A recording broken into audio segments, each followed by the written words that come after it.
Bom dia. Hoje eu vim falar, corrigindo, eu tenho falado dos meus relatos têm sido baseados no que aconteceu comigo, né? Eu dei os meus pulos para sobreviver. E a minha intenção em vir aqui contar para vocês é porque eu percebo que as pessoas sofrem, mas elas não têm coragem de contar. Então fica todo mundo sofrendo quietinho, cada um na sua casa, cada um na sua dor. E a gente acha que só a gente está sofrendo. Eu achava que eu era a única.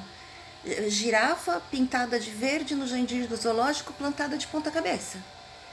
Quando eu descobri que tinha outras pessoas que sentiam o que eu estava sentindo, que sofriam o que eu tinha sofrido, que estavam quebradas como eu estava, que tinham passado pelo que eu passei, eu deixei de me sentir tão sozinha.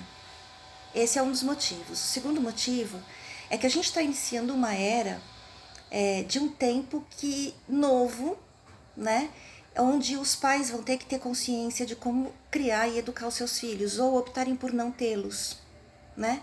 Que é muito mais fácil não ter do que ter e acontecer o que aconteceu comigo, o que aconteceu com você, o que aconteceu com tanta gente, ou o que vem acontecendo de crianças serem mortas pelos próprios pais, vítimas de estupro, de maus tratos, de abandono afetivo, né? Como foi meu caso muito também.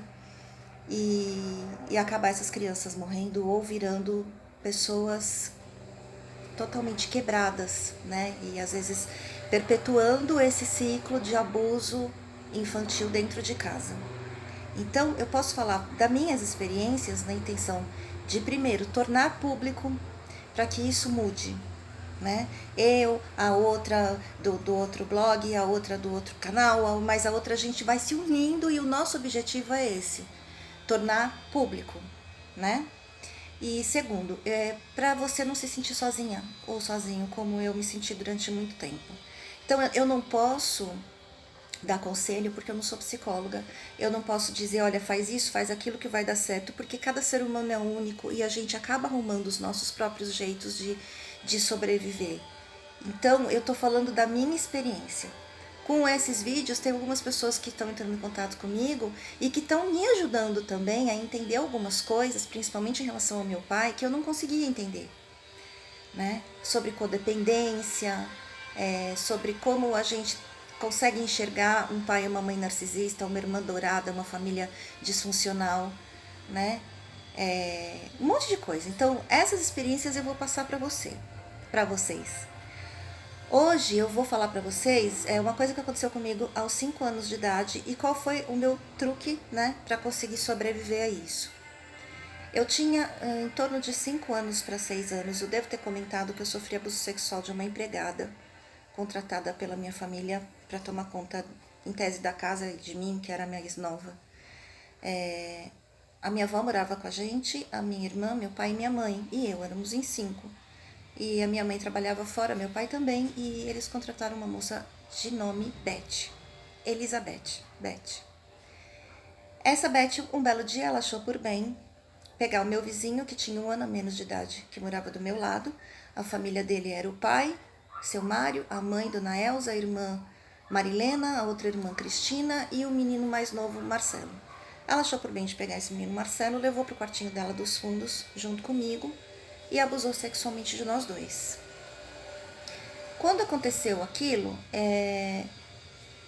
eu não sabia o que estava acontecendo. Então, depois que terminou o ato, eu estava no quintal, lavando umas panelinhas no fundo de um balde. E a minha irmã estava sentada na minha frente. E aí eu, inocentemente, contei para minha irmã o que tinha acontecido. Ela olhou para mim com uma cara muito má, perguntou de novo para que eu respondesse. Quando ela fez aquele olhar, eu já fiz, ferrou, alguma coisa tem de errado. Eu contei de novo, ela levantou, correu, foi ligar para minha mãe. Minha mãe veio e aí foi um furdúncio dentro da minha casa. Eu não sabia o que tinha acontecido. Continuava sem saber, eu só sabia que tinha acontecido uma coisa muito ruim. Mas ninguém me explicou nada, ninguém me falou nada, ninguém me orientou, ninguém disse que aquilo não devia ter acontecido, os motivos que não deveriam ter acontecido e nem me orientado para que não voltasse a acontecer. Eu só sabia que eu tinha feito alguma coisa muito ruim. e que a culpa era minha, mas eu não sabia o que era. Eu estava relacionando aquele fato, mas eu não sabia, não entendia nada. Foi feito um furdúncio, a família da Beth foi chamada, a mãe da Beth disse que ela já tinha feito isso outras vezes em outras casas, ela não foi denunciada, porque minha família achou por bem não denunciar, não sei porquê, e o fato foi para debaixo do tapete. A minha convivência com a minha família, que já não era boa, a partir desse momento ficou pior. Eu comecei a ser mais isolada ainda, mais desprezada, mais negligenciada, mais esquecida, entendeu? Mais empurrada para lá, não, vai para lá, você não, vai para lá, sai daqui, entendeu? Tanto pela minha mãe quanto pela minha irmã e o meu pai também, né? Embora a situação do meu pai seja outra, eu vou fazer um vídeo só sobre isso. E aí eu cresci. Minha casa tinha um banheiro e tinha um vitrozinho no banheiro. Esse vitrozinho dava pra rua. E eu cresci olhando para aquele vitrozinho e falando que eu ia ficar grávida quando eu fosse mais velha, mais adulta, devido ao que tinha acontecido. Ou seja, orientação zero. Ninguém conversou comigo, ninguém falou nada. Absolutamente nada. Tanto que o menino voltou a abusar de mim, depois eu conto num outro episódio, num outro vídeo. Ele voltou a abusar de mim. Os meus pais viram de longe. Eu gritava, pedia socorro. Eles acharam que eu estava lá porque eu estava gostando. E ignoraram. Me viram e deram as costas e foram embora. E eu fiquei lá. Eu conto isso depois. Então, eu cresci achando que eu ia ficar grávida. Por conta disso que tinha acontecido. E aos 15, 14 anos eu acabei ficando mesmo. Então, a má orientação, o desprezo, o desleixo, né? Eu acho que tudo veio num pacote só, que eu já não era bem aceita ali, com mais isso, né? A ideia que eles tiveram foram que eu gostei, que eu procurei aquilo, que eu queria aquilo, que eu acho que eles pensam que eu que chamei a empregada e o Marcelo e levei lá para eu abusar deles e não eles de mim, né? A ideia que eles têm com certeza é essa. Nunca mais ninguém comentou sobre isso. Quando eu me casei com 15 anos, eu achei estranho porque eu tinha tido relação com o pai das minhas filhas, mas eu não tinha tido famigerado sangramento e tal, aquela coisa. Então eu, nas minhas santa ignorância, fiquei na dúvida. E um dia eu me atrevi, às vésperas do meu casamento, fazer essa pergunta para minha mãe. Cheguei para ela na cozinha, ela encostada na pia, eu na parede. Falei: mãe, aconteceu isso quando eu tinha 5 anos, eu queria saber. Como foi? Eu perdi a virgindade nesse dia? O que aconteceu? Ela me deu um tapa na cara, olhou pra mim e falou: eu fiz tudo que eu tinha que fazer naquela época. Te levei no médico e fiz tudo. Mentira, não levou coisa nenhuma porque eu lembro. Deu as costas e foi embora. Eu fiquei com aquela cara de ué, humilhada porque tinha apanhado no rosto, sem saber, e assim foi. Então era um assunto proibido. Anos depois, agora, uns 5 anos atrás, ela me entrou em contato comigo por ter uma abelha. Não, é uma mosca. Por telefone, num final de ano. Com a maior cara de pau, né? Como se não tivesse nada acontecido. Nesse dia, eu falei tudo que eu queria falar pra ela por telefone, tudo. Ah, que delícia, tava tudo engasgado aqui desses anos todos. E eu falei tudo. Isso já tem uns mais de 5 anos, viu? Ela ficou perplexa. Ela não esperava aquilo de mim. Muito menos que eu lembrasse. Ela negou que eu tinha sido abusada. Agora entrou um bicho maior. Ela negou na minha cara de que eu tinha passado por esse abuso. Na minha cara, ela falou, eu falei: você não lembra, mãe, de que eu fui abusada com 5 anos? No telefone ela virou: eu não me lembro. Quer dizer, não dizia nem que sim, nem que não, né? Dizia que a memória dela estava fraca, que ela não se lembrava disso. Essa foi a última vez que ela ligou pra mim, né? De lá pra cá, nunca mais ela se atreveu, porque ela sabe que aqui tem, né? Então ela nunca mais se atreveu a entrar em contato comigo. E mesmo porque ela destacou que eu lembro. Então, assim, pulo do gato que eu tive pra mim, tá? Foi me lembrar de absolutamente tudo, desde quando eu era bebê.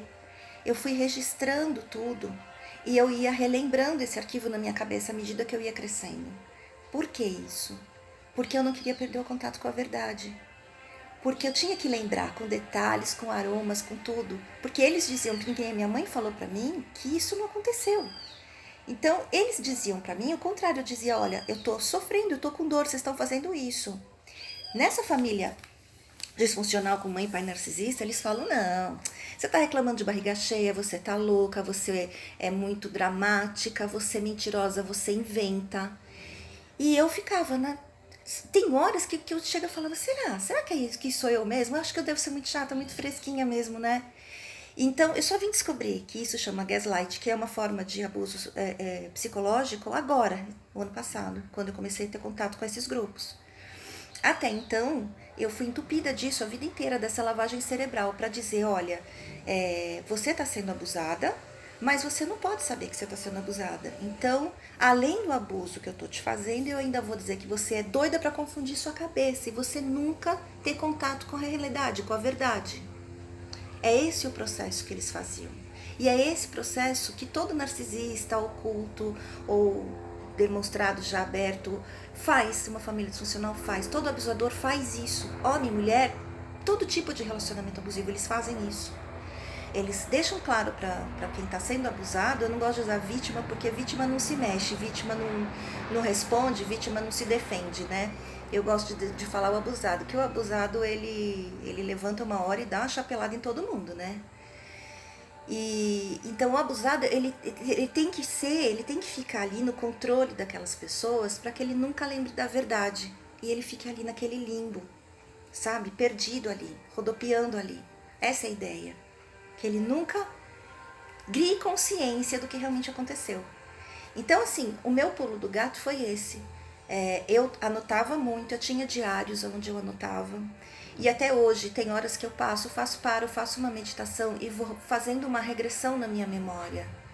E vou descobrindo dados, detalhes que eu não lembrava, ou que nem os nomes, né, da família, eu lembro. São coisas que eu fiz questão de não esquecer, né? Que era para dizer, ó, a verdade é essa e eu não vou me esquecer da verdade. Eu sei, eu tava lá. Quem tava lá era eu sei, eu vou saber se você tá mentindo ou não, né?